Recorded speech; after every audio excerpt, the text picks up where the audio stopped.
Hey, hi, hello, friend. So today our guest is Brian Murphy.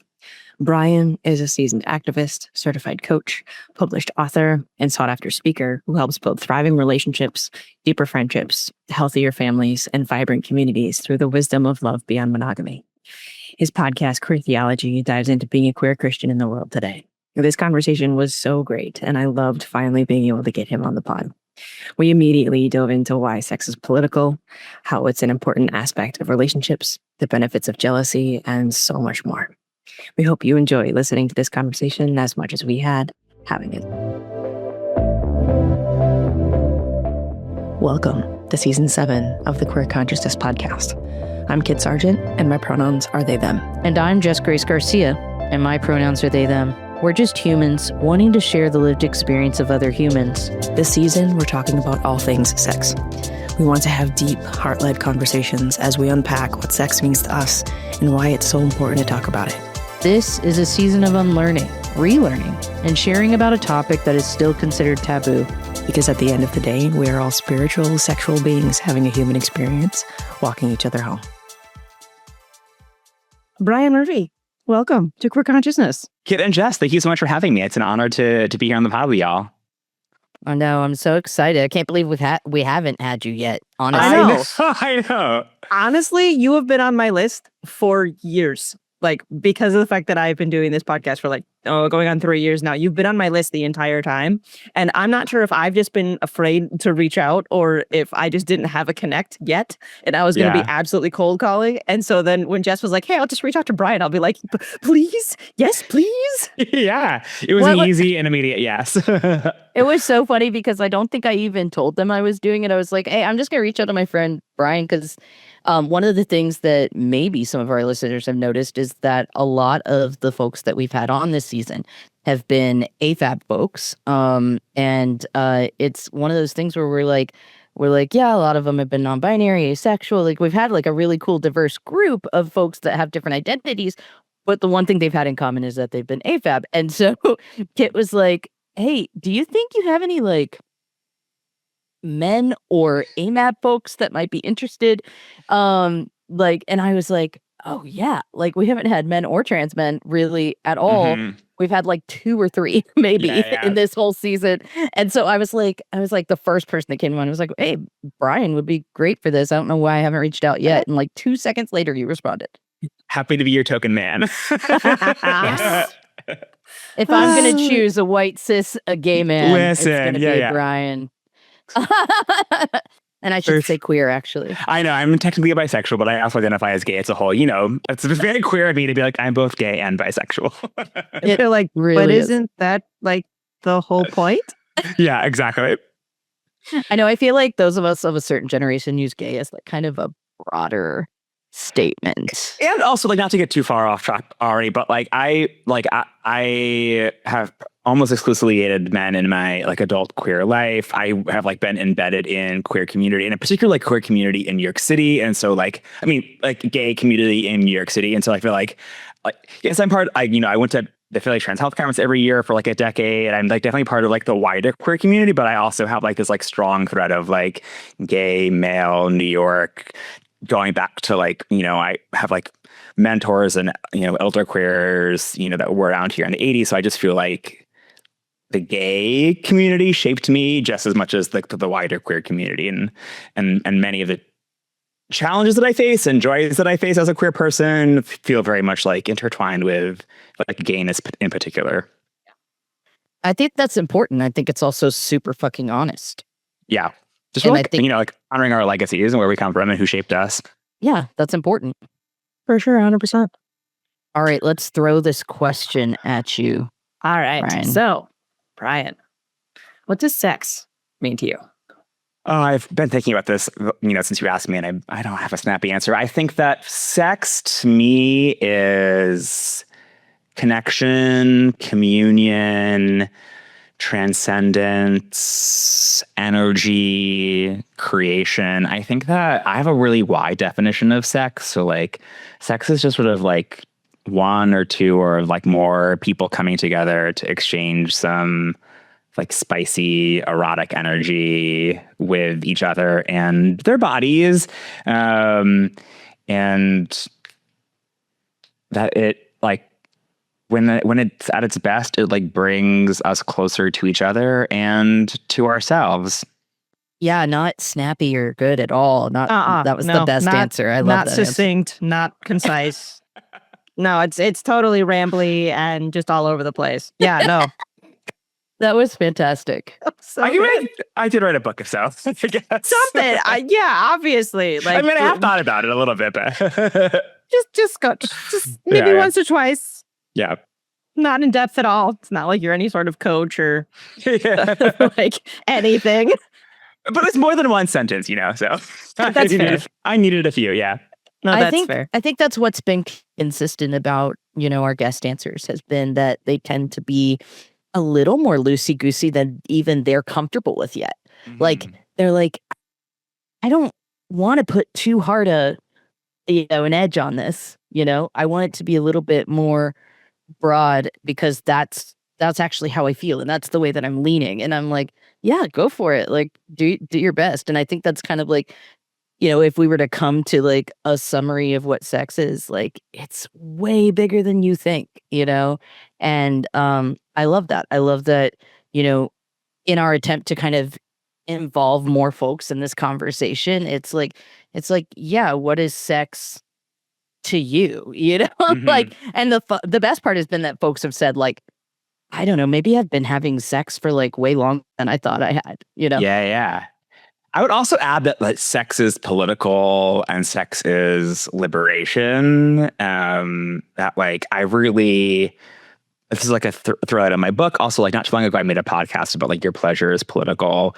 That like, I mean, obviously, queer bodies, trans bodies, queer sex, trans sex, like non sort of monos, like cis het mono sex is policed, like, in a growing and a concerning amount here in the United States and and other places around the world. So like just like having the sex is political, but I think also there's something about claiming your desires and coming home to your body that is like a really important like personal practice, and that has like implications beyond just sex and yourself. I keep coming back to this quote that I found years ago when I was teaching a course on sexual, like spirituality and sexuality for queer theology that then made it into my book. I just found it really quickly, if you'll allow me. Yeah, go for it.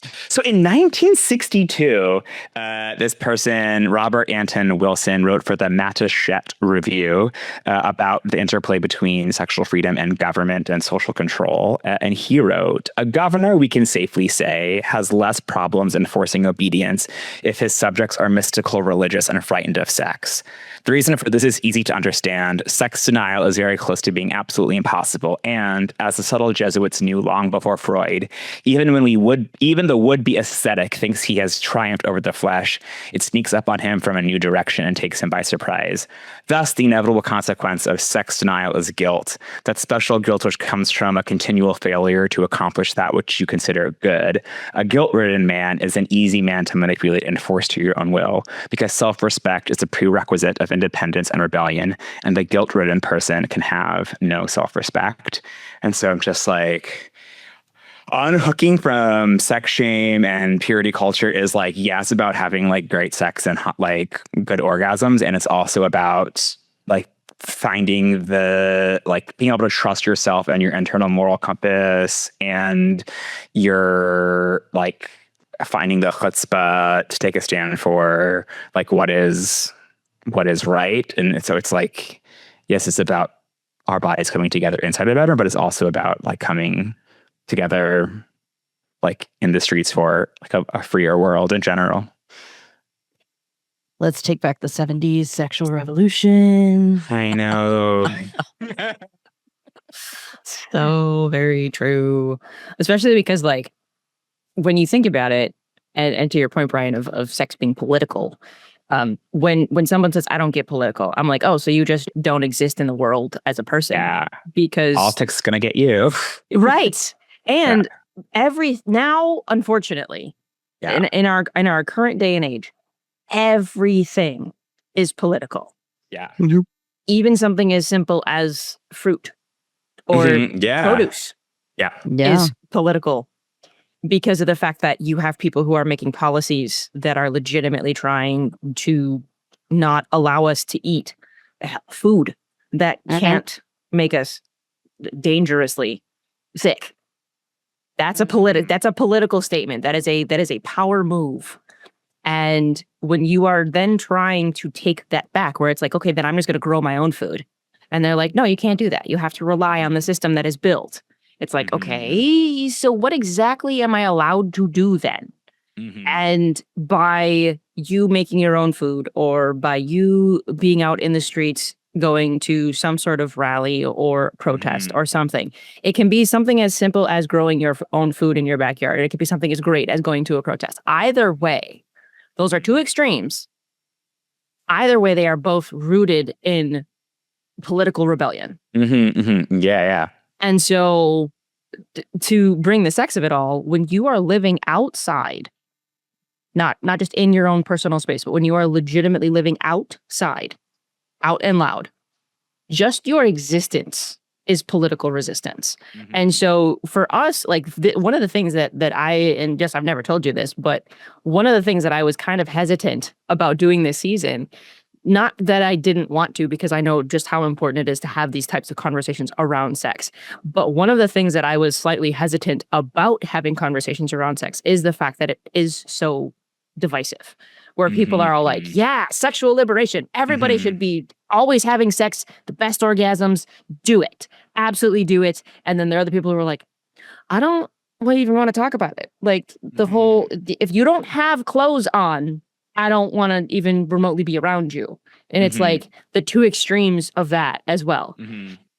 And for me, I like, as we've started to have more conversations around it, I am firmly in the camp of do what feels good and make sure that you are still staying safe in all of the ways, not just sexually, but also just politically safe. Like if you feel that there is something that is going to be like could possibly harm you, don't do it.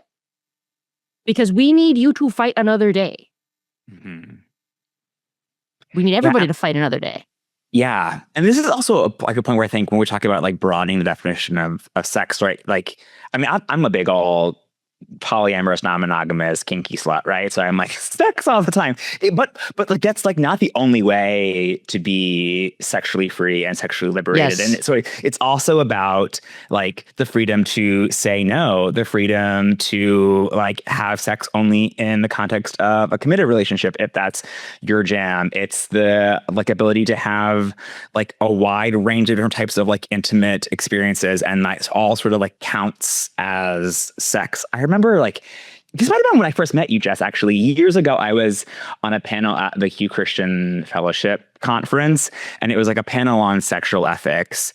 And they called me up kind of the last minute, and they were like, we need someone to represent polyamory. And like, I think the way that they sort of imagined it was like this like spectrum of like asexual, like side, like it's like not okay to have gay sex. Like it's okay to have gay sex just as long as you're in a monogamous relationship. Like, and then like me on sort of the polyamorous side of things. And it's probably one of the best talks that they've ever had at QCF. Well, thank you. And then like beforehand, me and the person who was like the ace person, they were like, I think that they think that you and I are like at opposite ends of a spectrum, but like you can be asexual and also polyamorous. And actually they were like, in my experience, like being polyamorous is kind of great because like it takes like if I can then be in a romantic relationship with an allosexual person, and I don't have to feel like they have to tamp down or suppress their sexuality to be with me if I don't have sex with them. Like they can go get their sexual needs met elsewhere. And so like, I think that sometimes there's sort of this like pitting of like people who want to have lots of sex and people who don't want to have lots of sex against one another. And actually like when we're all sort of like being at our best, we're quite like natural allies to one another. It's about like that freedom to choose and express yourself in the ways that are like right and authentic for you. And just as long as we're not like stepping on each other's toes or like yucking each other's yums, then like we're all good. Yeah, absolutely. And like, I mean, my relationship is an example of that. Like, you know, my wife Erica is great asexual. Jana is demi, and can kind of balance both those worlds. And I'm more on the hypersexual spectrum. Yeah. So it's like, you know, I have found that actually most of the arrow ace folks that I know are poly, and like it's exactly for that reason that you explained, you know, that they can have kind of the best of all the worlds because they're actually being true to themselves, and they don't feel any sort of shame or obligation. When you were talking about, you know, your quote from your book, it's one of my favorite things from several of the books that I have read. And one of the books that that I bring up a lot is, you know, is Shameless by Nadia Bowles-Weber. When I was first kind of like being willing to dive into, you know, nonfiction books around deconstruction. And that was, you know, 10 years into me being out and open and, you know, still identifying with my faith. And she talked a lot about, you know, this kind of like, you know, shame that was being used in the church, but it's true about all culture. It's not just it's not just church. You know, it's that so many cultures see this as a way of controlling. It's not just religion. You know, religion has just been a useful tool because it's so straight up. It's like, okay, well, religion and politics, they've always been hand in hand. So let's just utilize the religion side of this to kind of like help govern folks and control folks, you know? And so the idea of us, you know, I think of like the easy analogy of like, you know, the house of cards, you know, the idea that folks could accept that we're just living our lives freely, you know, being who we are. Even that acceptance it's just groundbreaking and fully like their whole world falls apart, you know? And so I have a lot of empathy for the folks that that really truly are stuck in those ways of thinking, because if they do accept even something a little outside of that way of thinking, everything that they have built their lives upon is going to fall apart. You know, and some of us are fortunate, Brian. I feel like you were like me. We kind of started to recognize these things at a little bit of a younger age. And I feel like because of our ability to do that, we built another community, we built other spaces to be our true selves, our fully liberated, sexually liberated selves, to explore and whatnot. And yes, we did leave a lot behind, probably like 20 years of our lives that we worked to build. But at the same time, it was a little, we were expected to explore. We were expected to start sorting things out for ourselves, you know? Yeah, someone once was like critiquing Maya and Shannon's work and was like, "Oh, well, like they're both like too evangelical." And I was like, "I have not been evangelical since I was a teenager. I'm 41 now." Like, I don't know what you're talking about. I am like the furthest thing from an evangelical. I like flirted with it in like middle school and like early high school. But I you know, to your earlier point about like, it's like not just religion. I see like shame and like puritanicalism, like really taking root in like queer community spaces, in like that are ostensibly secular. And that's why like religion and faith and spirituality is such a like a big part of my work. Is like, I don't care whatsoever if you like consider yourself a Christian or like an observant Jew, whether you like go to church or synagogue or mosque, like, or charge your crystals in the moonlight. Like, do what works, or don't do anything. Like, but like what I want to make sure is that we're not like scared of a God that we like in theory don't believe in, that we're not sort of inheriting these like cultural messages around the way relationships should look or the way that like sex should be, that are really like they can trace their roots back to like conservative Christianity, but they just become like so normalized in love songs and rom-coms and movies and TV shows that it's like, who told you that a relationship has to look like that, or that this is what love is, or this is what commitment looks like? And I, you know, speaking of talking about like, you know, sort of like feeling very much raised by like gay male culture, I just feel like gay men show more care and concern for Yeah. a stranger they met on an app 35 Mhm. minutes ago Mhm. at 2 a.m. than some straight men show to their like wives of decades. And so I'm just like, we need to like disabuse ourselves of this notion that like committed and exclusive and monogamous are the same thing, and that casual inherently, and that like casual or not monogamous or short term can't also be deeply meaningful and satisfying and fulfilling. And like, I think that one of my like shticks is like, I think that the polyamorous community in general, I got viewed as being like hypersexual and sex focused, and it's like Yeah. all about like orgies and threesomes. And so understandably there's this sort of like, no, it's about like love and commitment and partnership, and like you shouldn't think about orgies, you should think about like shared Google calendars and all the time we have to like process all of our like feelings and relationships. And it's like, well, yes, like, and also sex is a part of it sometimes as well. But what I would add to that is that like the sex part is also part of the meaningful part of it. It's not like, oh, that's the lovey-dovey stuff. It's the calendars and the feelings and the date nights. And that's sort of like the real relationship. And then the like sex or the kink or the one night stands, that's like over here. It's actually, we're all full, robust, complex human beings that are, you know, sexual in some capacity or asexual, and like at our cores, and like our sexuality is a part of how we express love, commitment, bonding, socializing, care, concern, all the good things. And so, yeah, the sex part is part of the magic as well.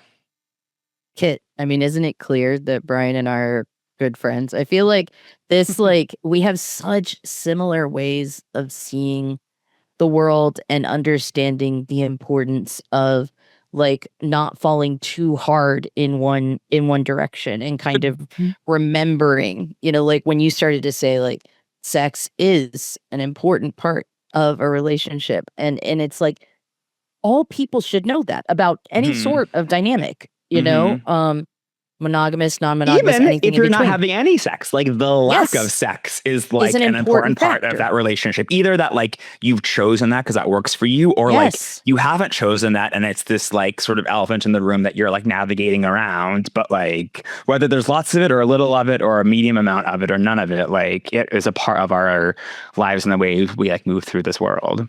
Yeah, I feel like I was talking, I often, I think that my little bridge that I like to use to help people when having these sorts of conversations is like talking about disability in sex.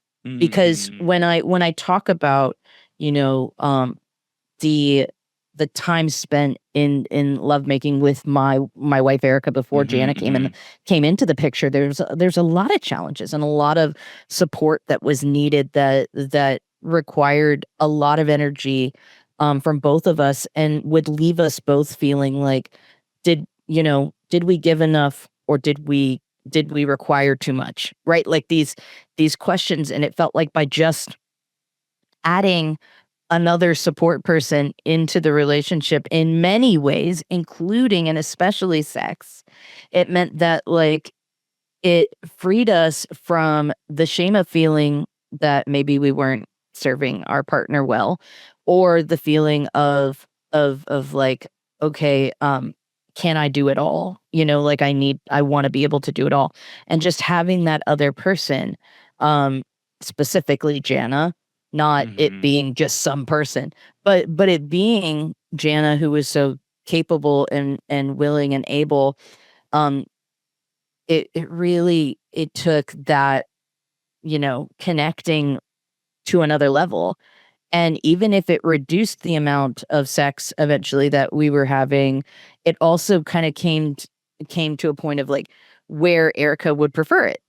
Instead of it being like, oh, I need to make up for this loss that Jess has, you know? And it just balanced us out for us, you know?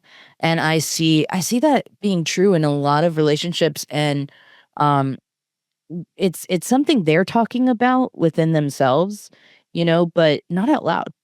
And I really I really appreciate when people talk about it out loud, because all of course, when we're talking about polyamory, talk about the Google calendars and all the things first, and then I say, like, but this, when you want to talk about the sex of it all, this is the part that for me was so crucial. And I like to jokingly say, like, that I will say, and I don't, but like that I'll say to all my disabled friends, like, have you considered polyamory? Because the truth is that we all are not able to be 100% of everything that our partner needs or wants in all kinds of ways.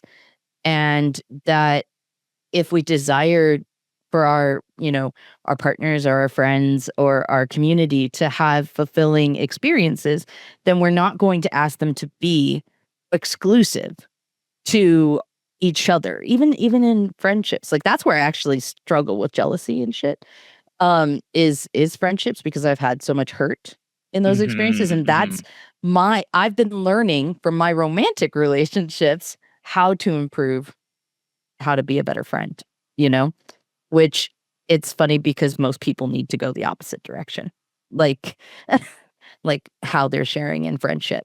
But I also don't believe that everyone is poly. I think some people just don't really necessarily need that, but I do think that there's a much bigger, broader experience of non-monogamy, polyamory, slash or I should say, all the way to monogamy. And I think that there's a lot in between that people just don't, can't comprehend. Because the way that you do polyamory, Brian, is very different the way that I do polyamory.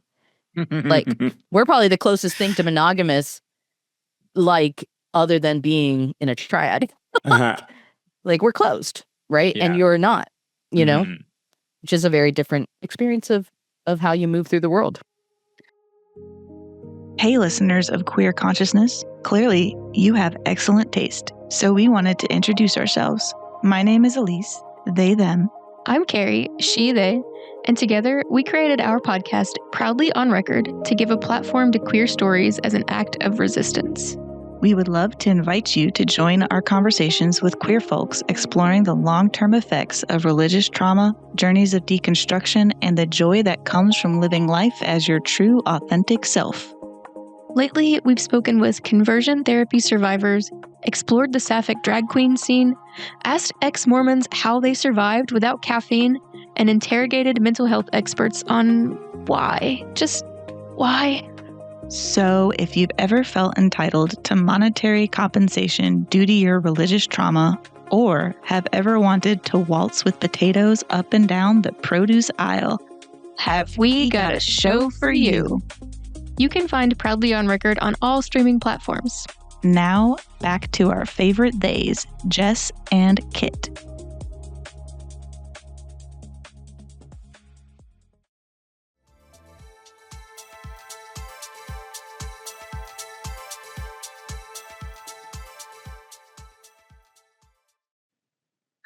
Hey, friend.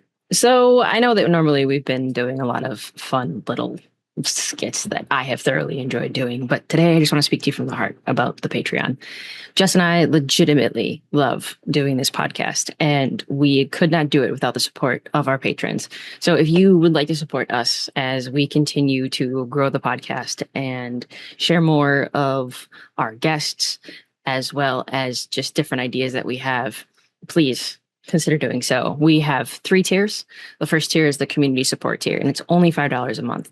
And once we get 10 patrons, our goal is to be able to hold a monthly chat where you get to come and talk to me and or Jess or one of us, if only one of us can make it.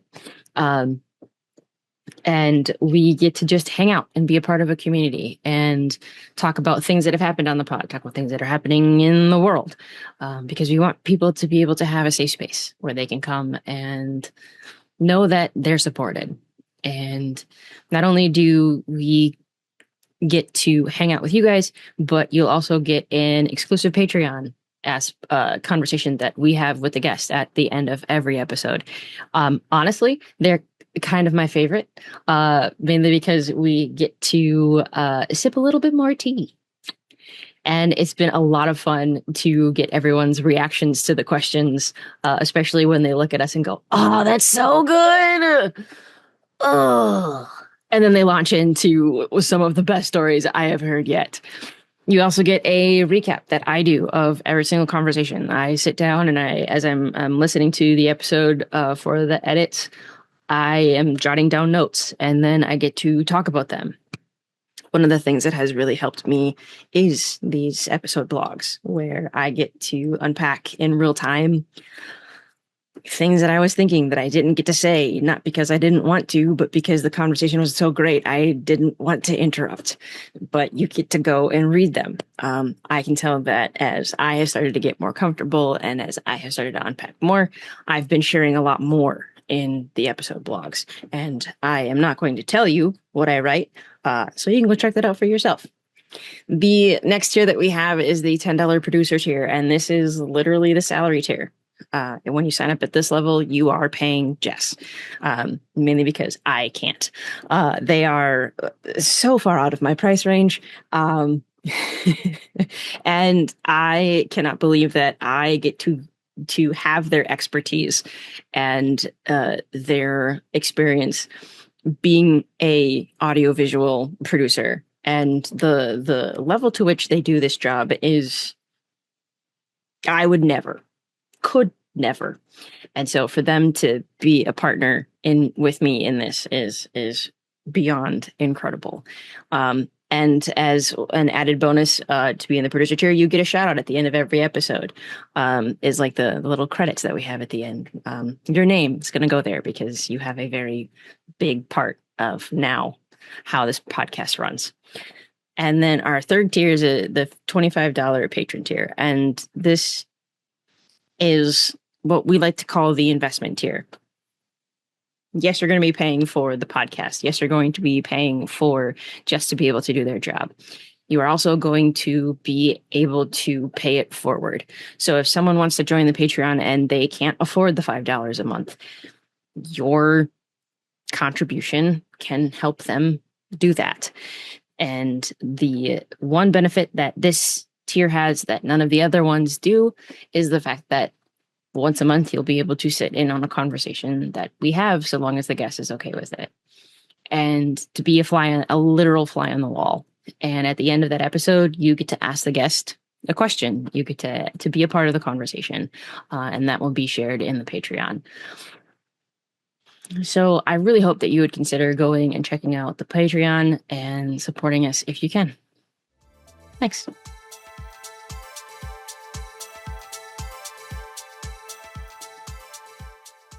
Yeah. I think talking about jealousy and friendship, right? That like, and the sort of like the wibbly wobbliness of sex that in my work as a relationship coach, I often work with people who are in like an existing couple that are exploring or in an open relationship of some sort. I mean, I also work with triads and quads and things like that. But there's this like dynamic with people who are like, who've been together for a while and they've been open for like a few years. And it's like, well, we want to have like sex with other people, but like we want to make it's like just sex, or like we want to like be wary of like romance, but like friends with benefits is okay. And like, to draw the line between like a friends with benefit and someone that you're dating is like really pretty arbitrary. It's just sort of like what you've decided. And so like what is this person a friend? Is this person a lover?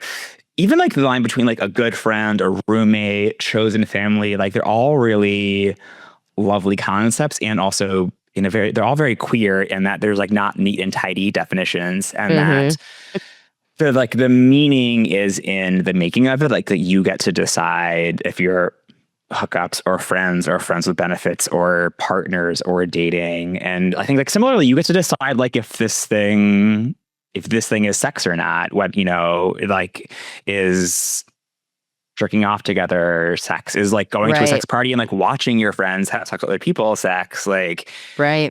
If it's a friend, maybe like I wouldn't feel like I'm having sex with that person. But like if it was like my partner that I was at a sex party with, like watching him have sex, like might actually feel like I was participating in it in some way. And so it's all like, I think that it's easy to get like hung up on, does this like quote unquote count as sex or a relationship or romance or friendship or whatever? And it's more sort of like, what do you want it to be and what do you want it to mean? And the choosing is like an integral part of that process.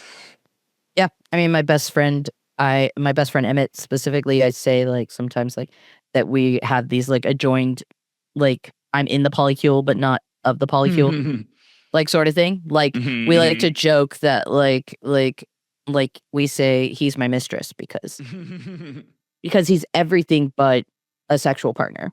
And they know that if he calls me at any time of day or night, then he needs support, I'm there.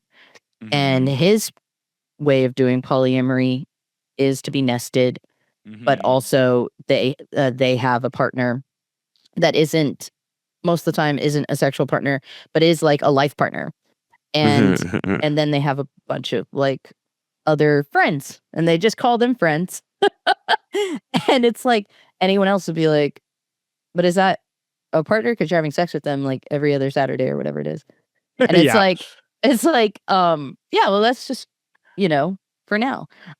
And they have their own way of doing it, and that's cool. Like, I think it's so interesting. One thing as a coach as well that I hear from people is they'll like come to me and they'll say like, so what do you think? Do you think I'm dating this person? Or do you think that like this is happening with this person? They'll like lay out a bunch of examples. I'm like, honestly, like you could define that all kinds of ways. And it really just depends on how you within yourself feel about it, or you and your partner feel about it, depending on what the structure is. And yeah, I just, oh man, sometimes I watch these reality shows because I don't know why. I just am very curious about like the other world of straight people on camera. So confusing. I know. I'm like, what? That was cheating? Well, fuck. The straights are not okay, and they haven't been the whole time. Speaking of cheating, though, even within queer relationships, I have this tool that I call the commitment clarity checklist because I think that if you are considering like opening up or changing the way that you do open, it's like important to know sort of like where you're starting at so that you don't like accidentally step on each other's toes or like betray trust while you're in the midst of like moving things around. Actually, in general, I don't necessarily believe in like hard and fast rules because they're just like, it's hard to contract out every single possible iteration. But like, at least in the beginning, it's like, it's having some clear guidelines. You can download it for free at thisisbgm.com/clarity. But it's wild because I will work with people and they'll be like, oh yeah, like we're monogamous. I jerked off with some guy in the steam room. That's not cheating. And I'm like, oh, okay. And then it'll be like my partner like watched porn without me. Like that's cheating. And like, babe, what? Like people have like wildly different interpretations of like what monogamy is and what cheating is, or like what open-ish is. And like one of my favorite parts about being a coach is just like meeting a new couple or a new triad and being like, okay, like talk to me about like how you do things. And it's like, yep, that is like the only possible way that could possibly make sense to you. And it is like, I've never heard that before. And every single person draws their lines in slightly different ways. And some people, it's like, we must always play together because I would not feel comfortable otherwise. And other people are like, we must always play separately. I wouldn't feel comfortable otherwise. And some people are like, it has to be a stranger from the internet because I don't want anyone that I know in real life because that'll feel like weird to me. Some people are like, it must be someone that we actually know and trust because a stranger from the internet is like scary and dangerous. And they're all like, obviously this is the way. And I was like, well, yeah, like obviously that's the way. Obviously that's the way for you, but I promise for someone else it's different. And so it's like not my job to tell people where they draw their lines or like what types of sex like should feel comfortable or not comfortable for them. But it is important to like get clarity on like what it is for you, and just to recognize that like different people relate to sex in all sorts of different ways. And it's just like humans are just so beautifully diverse and complex. Oh yeah. And like sometimes I'd like to just say like, okay, it sounds like you're just uncomfortable. Like, and that's one thing that's so interesting to me is how often people like equate being uncomfortable with something else like cheating. Mm-hmm, You know, like actually I think this just pushes on something for you that Mhm. we might need to dig in deeper on. Like, yeah, that's I love all the examples you gave because it's so real. Yeah. And also that like sometimes it's okay to be uncomfortable. Exactly that. I think about this like so I think that we can understand that right from I don't know. I don't want to like assume like the proclivities of the listeners here, but like queer people who like maybe are like justice focused can sort of understand like, yeah, like standing up against like injustice like might sometimes like make me feel uncomfortable, but that doesn't necessarily mean it's like a bad or a wrong thing. But somehow like when it translates into like a relationship or into sex, it's like, oh, well, if I'm uncomfortable, then there must be something wrong. There's just like great book, like Conflict is Not Abuse. And like sometimes being uncomfortable is a sign that something is like very wrong in the situation that it needs to be like addressed and like you need like an intervention like right away. Like, and maybe even you should like get out, right? And also sometimes I'm uncomfortable because it's like outside of what I've been exposed to, or because I live in a like a racist, fat phobic, like, you know, imperialist world, and I've been like taught certain messages about like what type of sex is good and what types of bodies are attractive and et cetera, et cetera. And I'm just like, I've internalized some of those messages, and like actually like maybe like sitting with some of that discomfort would be like a good thing or a productive thing, or like I'm feeling jealousy or insecurity, and like I don't want anyone to feel those things chronically. And also I have like this shtick, a YouTube video somewhere about like the unexpected benefits of jealousy, where it's sort of like if you feel jealous or insecure, I think sometimes in relationships the impulse is to immediately go to like, well, whatever the inciting incident was, we just have to like take that away so that like, you know, so that you like, you don't feel jealous or insecure or uncomfortable. But like my experience is that if you do that and only that, then like whatever the sort of like underlying thing is like still there. And so it can be helpful to be like, well, what was it about that person that you like met, or that, you know, you hooked up with this person, or you did this thing, or whatever the case might be, that sort of like brought up something in me. Yep. Because oftentimes it's like actually about like my own shit, and not actually about, in the case of like non-monogamy and sex, just like the problem isn't actually that you had sex with this person or went on a date with this person or slept over at this person's house. It's that like I'm feeling insecure in our relationship, or I'm wanting to have more sex with you, or like that person I perceive to be really hot and I don't think that they would want to have sex. Like I'm like sad that they like want to have sex with you and not without me, and that like makes me feel insecure about like my body or my looks or whatever. Yes. And so like how can we like take good care of our partners and their feelings, and also get curious about the things that like push on us sometimes, and like sometimes that's like stuff within us, and sometimes that's like stuff with outside of us. Like I'm just like so over like just a preference. It's like, okay, well, yep.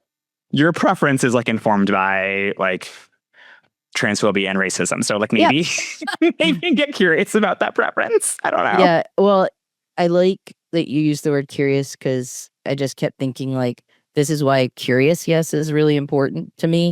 When people talk about emphatic yeses, I say curious yeses are just as valid and important, because how do we discover things about ourselves? How do we learn? Like, and that includes sometimes the hard things. Like sometimes we try something, it feels a little bit weird or gross within us, and we have to kind of like sit with it and figure out why. And maybe it means we want to try it again, or maybe it means we don't want to try it again. And we say like, okay, well, I'm not quite sure. And we need to like dig into that a little bit more, you know? And I just feel like curious yeses are really important ways that we figure out who we are, you know? Like you can't try one thing and then be like, okay, that's not my, like, I'm done. Like, Some of the best sex and like most meaningful experiences that I've had have come from like well, I don't know. Like maybe, like let's like proceed with caution and let's find out.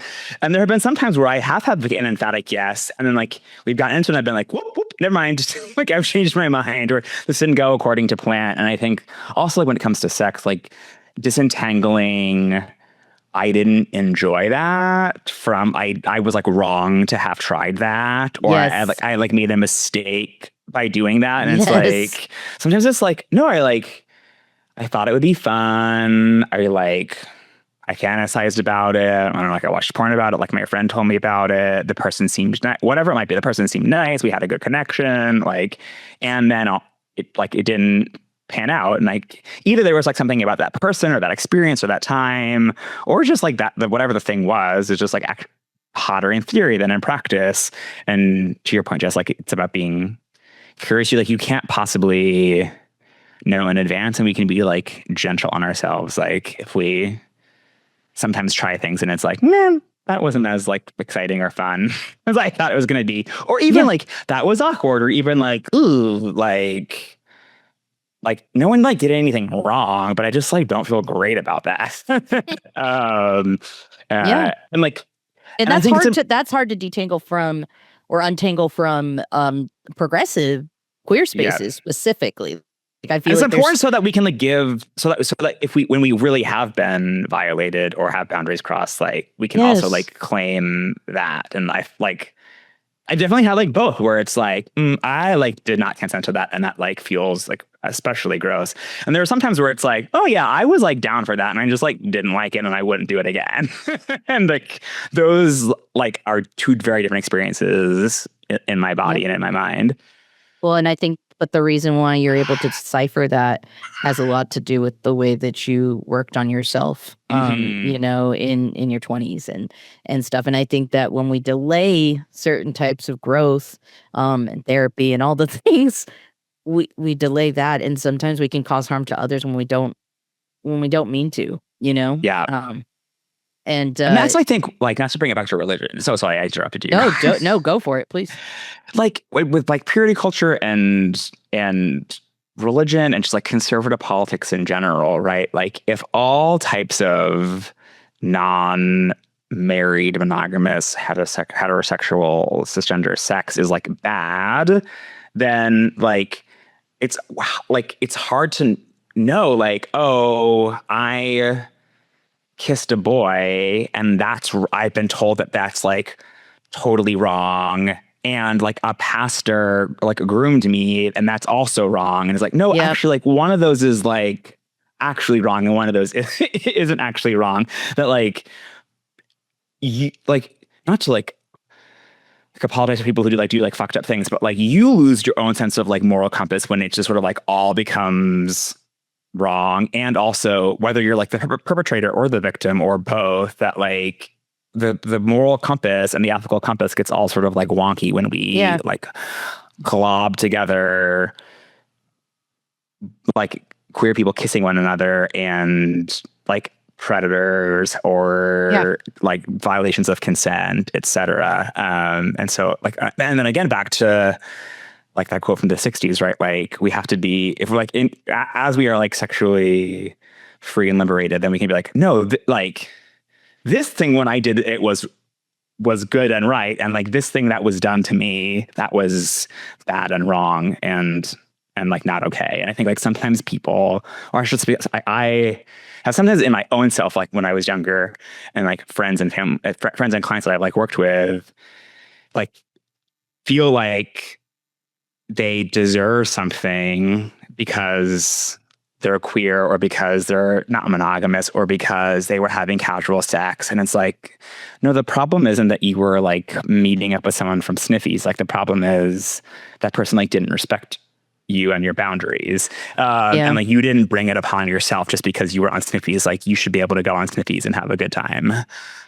Well, and I think this is why, and I think this will be a great way to kind of wrap us up, but like there's so much more we can talk about, so we're gonna have to have you on again, Brian.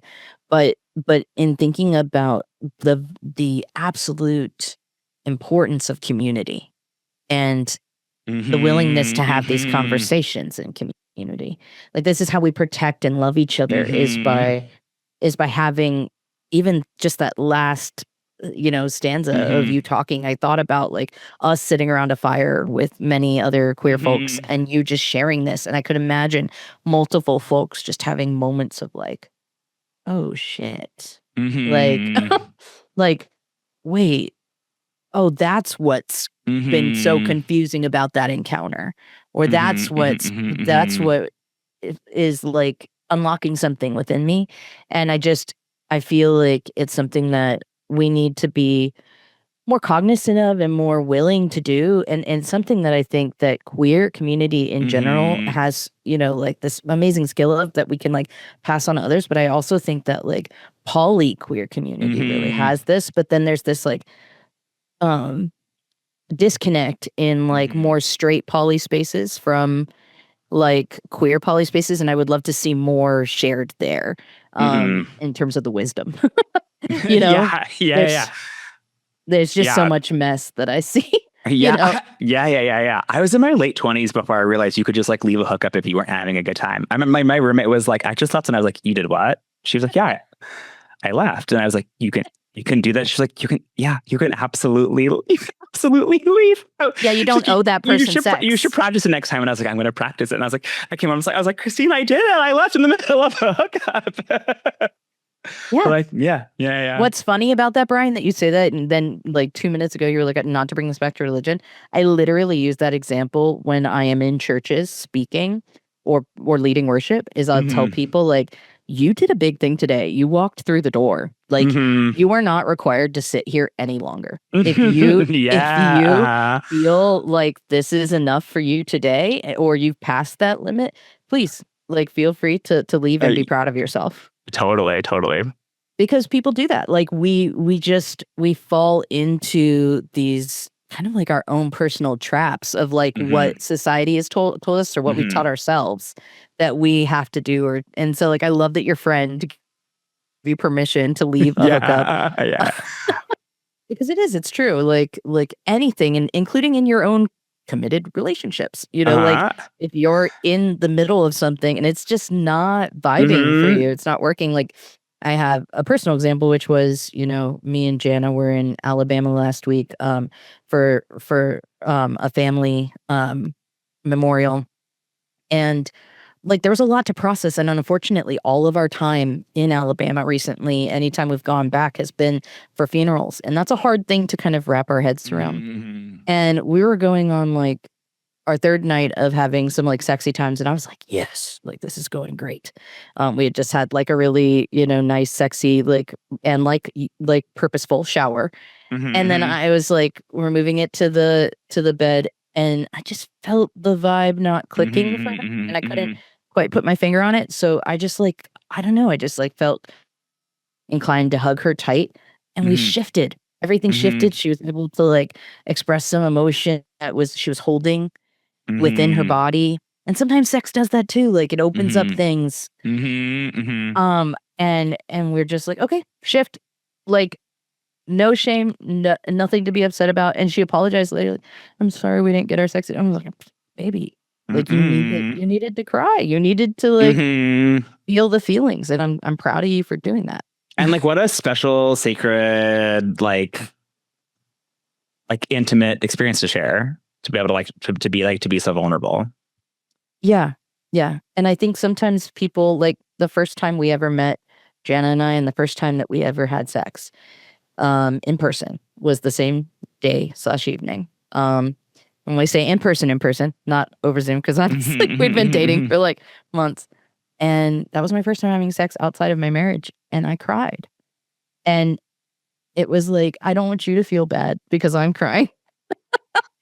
But also like, I need to feel this feeling, And it didn't mean that there was anything bad about the encounter. It was amazing. It was beautiful. It was lovely. But it was still something I had to allow out of my body that was like leftover shame about something that I had been given all the permission and all of the freedom to do, And I think about that a lot, because that moment could have been so like, if I had not worked through certain things in a certain way, that could have been crucial, and it could have changed the way that I thought about that moment. But it didn't, Mm-hmm. But Brian, I'm so thankful that you were able to come and be with us, even if it was for a short time today. Thanks for having me. Yeah. So let's ask you the final question. The final question is better said by Kit. Kit was waiting for me to say it. I I was personally, fully expecting you to be like, I'm going to say it this time. And I'm like, go for it, my boy. Go for it, my dude. Please say it. I'm like, no, you haven't memorized so well. You just do. Go for it, Kit. Hit me All with right. it. Yeah. All right. So, knowing what you know now, having lived the life that you have lived, if you could go back to your 21-year-old self and give him one single piece of advice about sex, what would it be? Oh, what a great question. I think I just had a thought that I don't know that I want to say on the public internet, which I'll tell you guys after we stop recording. But I think the heart of it, what I was like first thinking, which is the heart of it, is just to trust yourself. Yeah. Yeah. Also, not like taught to do you'll that. figure it out. Like I figured it out. Here I am. Yeah. I also think we're just not taught that. Yeah. We're not taught to trust ourselves. And so that's why I'm excited for the kids that are being taught that. Mm-hmm. Mm-hmm. Thanks for being a part of teaching work, you two. Yeah. And thank you as well. You've provided so many resources and so much for so many folks. And I'm happy to call you my friend and proud of the work that you have done and you continue to do. Thank you so much. All right, tell the folks where they can find you real fast. You can find me all the places I'm at. This is BGM, including thisisbgm.com. So I'm most active on Instagram, Instagram.com/thisisbgm, and also on YouTube. I'm not as active anymore, but I have a whole lot of relationship-focused videos on my YouTube, which is also youtube.com/@thisisbgm. Perfect. I'll make sure to put those all in the show notes so that people have a very easy access to finding you on all of the places. Thank you. Amazing. Brian, again, I'm going to reiterate what Jess just said, and thank you so much for coming on. I know that I was very quiet this episode, and I didn't say a whole hell of a lot, and that's okay. And this is where I'm going to plug our Patreon, because in episodes like this, what I get to do after we stop recording and after we have the episode posted, I go back through and I re-listen, and I then write an entire blog that's usually somewhere between 3 and 5 pages of me just sharing all of the thoughts that I didn't get to say, but I actually legitimately write them down and I post them to the Patreon. I've done that for every single conversation that we've had so far, and I know for a fact that I have a lot to say because I was thinking a lot of things, but you guys were just rapid fire back and forth, and I loved every second of being able to sit here and just listen to two people who are very much so at the heart of what they are doing, are very just caring and compassionate and kind and empathetic, and they just want to do the work to make sure that everyone can feel that in all of their interactions with themselves as well as everybody else. So I thoroughly enjoyed just sitting here being a fly on the wall. Oh, thank you so much. All right, Brian. Until next time.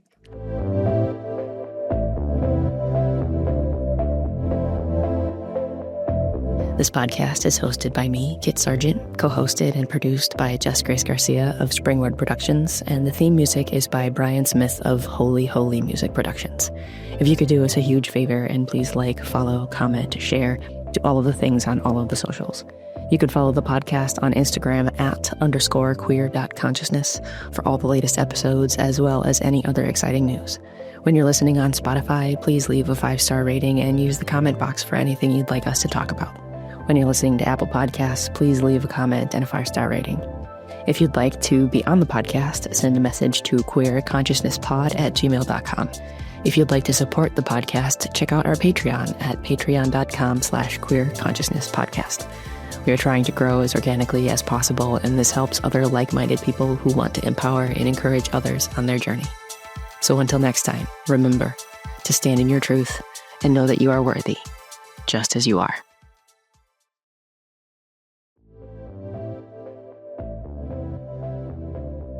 Hey friend, Just wanted to take a quick second to remind you that if you or someone you know is struggling and don't know where to turn, the trained volunteers at the LGBT National Hotline are here to help.